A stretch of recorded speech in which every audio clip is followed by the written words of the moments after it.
may nararamdaman ba kanyong parang groundswell na nangyari noong 1980s na nagkaroon ng Reform the Armed Forces Movement na pinangunahan ng ating kaibigang si Gringo Honasan? Meron ba kayong nararamdaman o may bulong-bulungan bang nangyayari po yan ngayon? May lumalabas na ganyan, ano? Pero Opo. itong question natin ngayon ay totally different noon. Dahil Opo. noon, 1986 particularly, ang nag-umpisa talaga doon ay yung mga sundalo, yung mga Reform the Armed Forces Movement. Opo. Okay? So it's initiated by the military. Opo. Dito ngayon, walang ganoon na initiation ng military. Wala. Ang nangyayari ngayon ay ipinahiwatig ng mga taong bayan mismo kanilang hindi lang pagkadismaya kundi yung galit at puot dito sa mga billion-billion, in fact trillion na ng mga corruption na ito nangyayari. So marami mga alikastas dyan, may ibang grupo, in fact isa ako sa sinasabi nilang nag-audio tao ng kudita. Wala kaming pinag-uusapan, wala kaming Natatawa ka Tama. rito sa nangyayaring ito, ha? Opo. Na inumpisahan nila, pagkatapos tinatanggi nila. 'Di ba? Oh. Yung pension daw ng mga retired na general. 'Di ba? Opo. Na sila ay kumukontra sa gobyerno, sila ay nagkikriticize sa gobyerno, ay tatanggalin daw. Siyempre, mag-alboroto itong mga to. Pagkatapos silang manilbihan 20 years or maybe more, itinaya nila yung kanyang buhay sa pagkasundalo yan hindi naman basta nasa likod ng desk yan. Yes. Pagkatapos yung sa kanilang old age ay yun na lang ang inaasahan nila pagkatapos nila yung kanilang kabataan ay kanilang Naubos ibinuhos. na. Oo, ibinuhos Binuhos. sa paglilingkod, sa pagtatanggol ng ating bayan, tatanggalan mo ng pensyon. Eto pa, kita mo naman tong administrasyon na to. Opo. Sasabihin mo fake news. Hindi naman fake news. Di ba sinabi mismo nung spokesman ng Armed Forces, yung babae? Di ba? Sabi niya, yung mga kritiko ng gobyerno, pwede naming i-court martial yan at tatanggalin namin ang pensyon. Pagkatapos sasabihin nyo, fake news. Bako sinang-ayuna naman ng isang admiral. Sabi niya, kasi sumusweldo sila. Yan ay pera ng AFP. Pag hindi sila umayos, sila ay pwede nating kasuhan at tanggalan ng pensyon. Nag-express lang naman ng saloobin itong mga retired. At saka, isa sa mga kanilang pinupunteriya, etong si retired Air Force General Romeo Pocis. Ito ay multi-decorated na opisyal. Ito ay nagretiro honorably. Walang masamang record to. Dahil lamang ito ay noong September 21 ay naunang sumugod sa gate ng Camp Aguinaldo. Nakita ko nga siya ron Pero nauna siya, maaga pa lang, kasama namang ibang retiradong mga opisyal ng ating militar at gustong makipag-usap kay General Browner. Usap lang pala Kaya nga ibig sabihin, bakit mo pipigilan? Citizen din naman yan kahit ba military, bago ipananakot mo pa yung pensyon. Mali. Eto pa, kita mo kung gaano ka doble karang administrasyon na to. Pagkatapos nilang sabihin, at yan ay nasa news, itatanggi nila. Hindi daw totoo yun, fake news daw yun. Sinabi, ayan, pwedeng makita ng lahat, i-google nyo. Pambihira. Baka naman kayo. nabigla lang, attorney. Hindi pwedeng mabigla ka pagka ikaw ay military. Inactive service ka. Ayun lang. Pag naka-active service ka, hindi ka pwedeng magsalita ng hindi alam ng superiors mo. Kung spokesman ka, ang sasabihin mo ay yung pinasasabi sa'yo ng iyong principal. In this case, ni General Browner. Iyon nga sinasabi ko, yung ibang mga spokespeople natin, Opo. nagsasalita sila ng kanilang sariling opinion. Hindi po ganyan ang spokesman. Ang spokesman po ako ay naging tagapagsalita ni Mayor Lim. Dati, apa. Naging tagapagsalita ko ni Mrs. Arroyo at saka ni FG Arroyo. Naging tagapagsalita ko ng maraming politiko. Ngayon ay tagapagsalita ko ng PDP Laban. Ayun. Hindi ko sinasabi, pag ako ay nag-issue ng official statement, na iyon ay Sarili nyo. sarili ko. Yun. Hindi ako magsasalita. Ngayon, pag nagsalita ako ng opinion ko, sinasabi ko, ito opinion ko. Ayun. Ngunit, ang kaibahan sa akin at yung mga taong yon, yung mga nasa military, inactive service sila. Ako wala ako sa gobyerno. Tama. Kung ikaw ay nasa gobyerno at ang papel mo ay spokesman, ang papel mo admiral, hindi ka magsasalita ng hindi yun ang niloloob ng liderato ng military. Pagkatapos, nung nagkagulo, sasabihin nyo, hindi totoo yan, fake news. Fake news kayo nagsabi. Kaya't minarapat ko na anyayahan, sana nasa linya na ng ating komunikasyon. Nariyan na ba? Si retired General Romeo Poquis. Wow, ganda yun. Marinig natin siya. Para malaman natin kung anong take niya, anong opinion niya. Damdamin niya talaga. Damdamin niya rito sa pangyayaring ito. Anyway, babalikan po natin yan habang kinokontak. Napadala ko na po sa newsroom yung number ni General Poquis. Okay. Pero attorney, in your own opinion, bakit ho nangyayari ngayon yung mga spokesperson ng mga ilan nating mga opisyal parang iba na ang ginagawa? Yun nga, Kengkoy Dapat hindi nila alam ang trabaho ng spokesperson. Yun, baka ganon. Kung ano lang sabihin, pag sinabi nitong iyong principal, halimbawa, si Ante Claire. Opo. Pag sinabi niya yung ganyan, ang implication niyan, yun ang sinabi ng Pangulo. Pag sinabi ng spokesperson ng AFP na ganito, ang implikasyon, ang nagsabi noon, hindi siya. Yung kanyang boss. Kaya huwag ka magsasalita ng hindi sinabi sa'yo. Lalo na kung ikaw ay nasa gobyerno. Yun Ito lang, mo ako lately, wala akong mga public statement ng PDP sapagkat wala pong pinapasabi Wala sa akin. pa, yun. Etong nandito, hindi po PDP ito. Ayun. Unless, kaya nilalagay ko po sa aking art card, pagka nag-pre-release ako sa media, official statement, Opo. PDP, bago may seal ng PDP. Ayun. Bago nakalagay sa ilalim, Ferdinand Estopacio, PDP Deputy Spokesman. Para alam nila na ako yung Nagsalita. ang nagsasabi noon ay PDP, hindi ako. Ayun. Oo, eto na po. Mapalad po tayo na nasa linya po ng ating komunikasyon si retired Air Force Major General Romeo Poquis. Magandang umaga po, General Romy. At maraming salamat po sa inyong pagpapaunlak sa aming payak na paanyaya. Yan, good morning po. Magandang umaga, Attorney Ferdy at Juvie. Magandang umaga sa inyo. Yes. Sa lahat ng nanonood, nakikinig sa inyong programa. Ayan kita nyo naman, retirado na, matikas pa, Ganto ng boses pa lang. Oo, Ulam na. Pwede announcer yan. Oo naman. Yan. Anyway, General, pinag-uusapan nga po namin before you went on the line, yung duplicity nitong administrasyon na pagkatapos nilang manakot through the official spokesperson ng AFP na sinigundahan pa ng isang admiral na tatanggalin yung pensyon ng mga retired officials ng military na critical sa pamahalaan ay biglang nag-about face.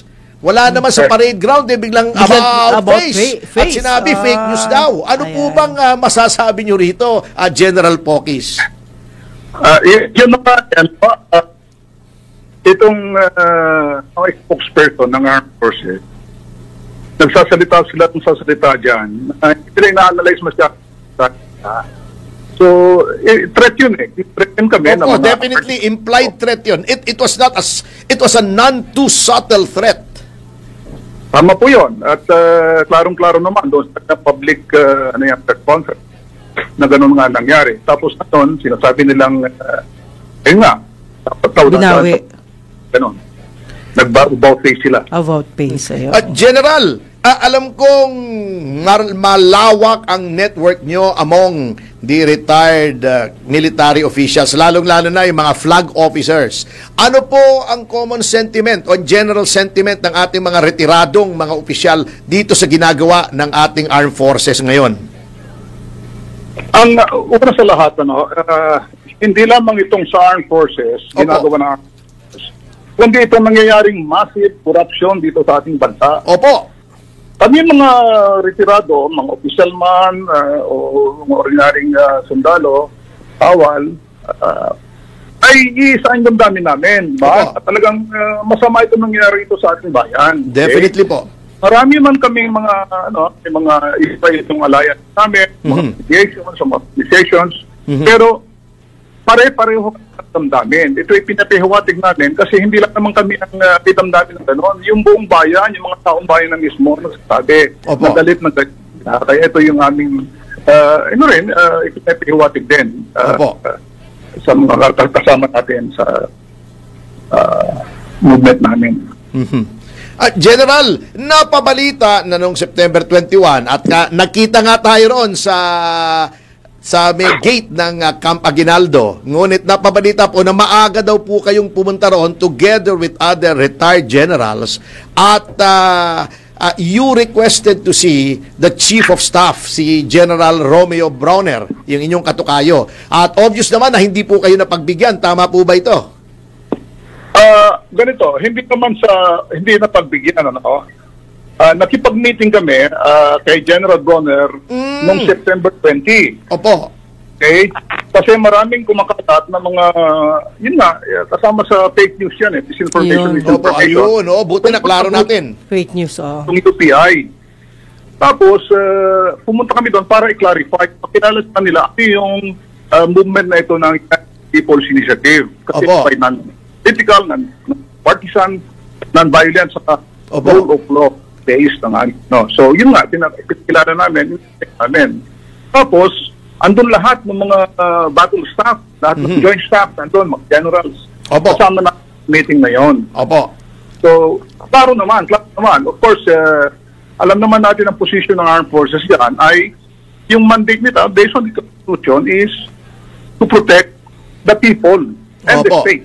Yun ang protect of the people. Yun yun. Opo. So, sabi nila doon, sabi ni General Bonner na nung ipinapaiwatig namin yung common sentiment, hindi lang ng mga mamamayan, kundi mga ordinaryong sundalo mismo.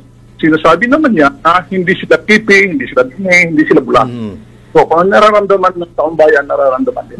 Yun lang. Opo.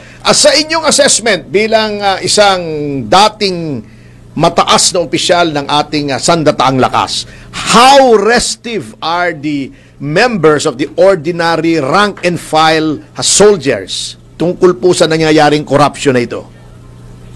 So, yung assessment namin dito talagang hindi lamang majority, kung talagang lubos-lubos ang kanilang, hindi naman restive, kundi kanilang matinding damdamin sa corruption.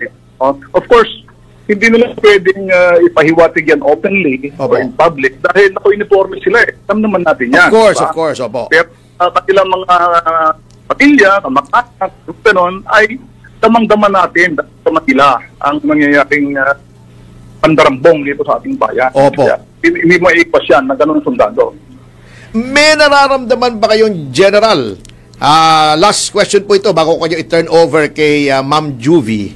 May nararamdaman ba kanyong parang groundswell na nangyari noong 1980s na nagkaroon ng Reform the Armed Forces Movement na pinangunahan ng ating kaibigang si Gringo Honasan? Meron ba kayong nararamdaman o may bulong-bulungan bang nangyayari po yan ngayon? May lumalabas na ganyan, pero itong question natin ngayon ay totally different noon. Dahil noon, 1986 particularly, ang nag-umpisa talaga doon ay yung mga sundalo, yung mga Reform the Armed Forces Movement. Opo. Okay? So it's created by the military. Opo. Dito ngayon, walang ganoon na initiation ng military. Wala. Ang nangyayari ngayon ay ipinapihiwatig ng mga taong bayan mismo, kanilang hindi lang pagkadismaya, kundi yung galit at puot dito sa mga billion-billion, in fact, trillion na ng mga corruption na ito nangyayari. So marami mga alikastas dyan, may ibang grupo. In fact, isa ako sa sinasabi nilang nag-udyok tao ng kudita. Wala kaming pinag-uusapan, wala kaming pinag-udyokan na mag-kudita o sino man. Opo. Wala yun. Opo. Tama po yung kami man sa PDP ay we are against any extra-constitutional regime change. Yes. At ang aming stand, any change must be made within the four corners of our Constitution. Tama po yun. Opo. Yun po yung aming non-political kami. Constitutional based kami. Ayaw namin violent. Yun ang naming nasabi sa mga membro namin. Opo, tama po yun. Oo, kasi sabi nga ni Sting, yung singer, nothing comes from violence and nothing ever will. Di ba yung fragile? Opo.